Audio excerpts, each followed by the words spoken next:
The masterpiece that is Tolstoy's non-fiction, Part 1, first published on the 28th of February, 2022. Postscriptum from the 15th of November, 2022. The fact that this series of posts was published in conjunction with Russia's to this day ongoing invasion of Ukraine was no coincidence. I originally conceived the idea for it by asking myself what Tolstoy, perhaps the greatest example of Russian genius to have existed, would have made of it all had he been alive to witness it. While the reader will probably be able to guess an answer to that question, I will let the posts themselves explain it in detail. It is, however, tragically inevitable that cultural heritage will be weaponized in times of war, and it wouldn't surprise me one bit if some political propagandist out there has twisted Tolstoy's legacy, however unambiguous it is on the subject, to make it seem like it is part of something that Russia is out in Ukraine defending, or even more bizarrely, that he would have condoned this invasion and been himself in the vanguard, clad in tactical gear and brandishing an assault rifle. But every time I revisit his works and those of so many other Russian cultural figures whom I admire so dearly, I recomfort myself knowing that these monuments are not here to serve the interests of just one people, one culture, or one nation, but are as gifts to all humanity, born out of only the most noble parts of a beautiful tradition and a beautiful culture. The author. This is the first post that I write on a subject that is not poetical. I did not really have this in mind when starting this blog, though at the same time I never had any clear vision as to where this website would end up going when I first started it. This is the first post of a planned 3 on Tolstoy's non-fiction. The first will explore Tolstoy's spiritual awakening and crisis, the second the foundations of his radical brand of Christianity, and the third his view on art. If I reflect on all the authors that I have read, I think no one has influenced my worldview more than Leo Tolstoy and his philosophical religious writings. I'm afraid most people shrug these off as being secondary to his novels, the perhaps eloquent but misguided ramblings of a titan well past his prime. Tolstoy himself, however, considered these works to be of far greater value than his novels. As a matter of fact, he considered his 2 masterpieces, War and Peace and Anna Karenina, to have been utter artistic failures. Tolstoy's renunciation of his own fiction has its origins in a profound spiritual crisis that he suffered in his 50s. He had by that point published both War and Peace and Anna Karenina, and was widely considered to be the greatest novelist alive, if not the greatest of all time. Yet in spite of this, considered both his work and his life to have been completely pointless. He came to this conclusion after having been confronted by a simple existential question that everyone faces, and to which he had no answer. The question was, why should I live or hope to do anything with my life when the inevitability of death will destroy it all? Tolstoy uses an Oriental allegory to explain how he viewed his life. Quote, "There is an old Eastern fable about a traveller who is taken unawares on the steppes by a ferocious wild animal. In order to escape the beast, the traveller hides in an empty well, but at the bottom of the well he sees a dragon with its jaws open, ready to devour him. The poor fellow does not dare to climb out because he is afraid of being eaten by the rapacious beast. Neither does he dare drop in the bottom of the well for fear of being eaten by the dragon. So he seizes hold of a branch of a bush that is growing in the crevices of the well and clings on to it. His arms grow weak, and he knows that he will soon have to resign himself to the death that awaits him on either side. Yet he still clings on. And while he is holding on to the branch, he looks around and sees that 2 mice, one black and one white, are steadily working their way around the bush he is hanging from, gnawing away at it. Sooner or later they will eat through it, and the branch will snap and he will fall into the jaws of a dragon. The traveller sees this and knows that he will inevitably perish. But while he's still hanging there, he sees some drops of honey on the leaves of the bush, and he stretches out his tongue and licks them.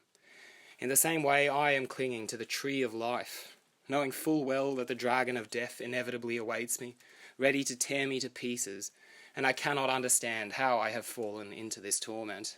And I try licking the honey that once consoled me, but it no longer gives me pleasure. The white mouse and the black mouse, day and night, are gnawing at the branch from which I am hanging. I can see the dragon clearly, and the honey no longer tastes sweet. I can see only one thing, the inescapable dragon and the mice, and I cannot tear my eyes away from them. And this is no fable, but the truth that is irrefutable and intelligible to everyone." End quote. From a confession. At this point in life, Tolstoy seriously considered suicide, not as a rash escape from some kind of unbearable mental breakdown, but rather as a despairing logical consequence of being able to answer life's fundamental question. In The Kingdom of God is Within You, Tolstoy speaks at further length on the topic, and I quote, "People are astonished that every year there are 60,000 cases of suicide in Europe, and those only the recognized and recorded cases, and excluding Russia and Turkey. But one ought rather to be surprised that there are so few. Every man of the present day, if we go deep enough into the contradiction between his conscience and his life, is in a state of despair. Not to speak of all the other contradictions between modern life and the conscience. The permanently armed condition of Europe, together with its profession of Christianity, is alone enough to drive any man to despair, to doubt of the sanity of mankind, and to terminate an existence in this senseless and brutal world. This contradiction, which is a quintessence of all the other contradictions, is so terrible that to live and to take part in it is only possible if one does not think of it, if one is able to forget it." End quote. He was not going to take his own life without expending all of his energy in an attempt to find a solution to this question, however. Tolstoy found both philosophy and science fundamentally inept at providing an answer, and so instead turned to religion. The term religion is one that scholars will say is almost impossible to define, but Tolstoy had a clear definition of his own. For him, quote from Religion and Morality, "The essence of any religion lies solely in the answer to the question, why do I exist, and what is my relationship to the infinite universe that surrounds me?" Not being able to reach an answer to these questions through his own pursuits, Tolstoy briefly converted to and accepted the rites of the Russian Orthodox Church. His conversion to Orthodoxy was prompted through his perceived inability of personally understanding God and his divinely ordained purpose, but that this could be resolved by subordinating his belief to the Church, which, with all its theology, its traditions, and mystical rites, did understand it. One can see why Tolstoy would have been uncomfortable with this. In his work, even in his fiction, one is struck by an almost ruthless insistence of representing and understanding the sheer truth. In converting to orthodoxy, he had put much of this tenacity on hold, but everything that seemed absurd and contradictory in the Church's practices quickly became too much to bear. Tolstoy's dilemma was perhaps not much nearer to being solved, but it certainly had taken a step forward.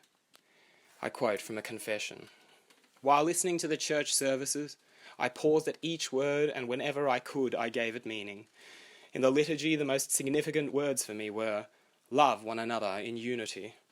But I further on ignored the words, 'We believe in the Father, the Son, and the Holy Ghost,' because I could not understand them." End quote. One sees in passages like the one above that there was something in the Christian faith that deeply resounded with Tolstoy, its doctrines of love, humility, and self-denial, and that he wanted to winnow this from the incomprehensible chaff, its dogma and ritualistic superstition, that made up most of the Church's practices.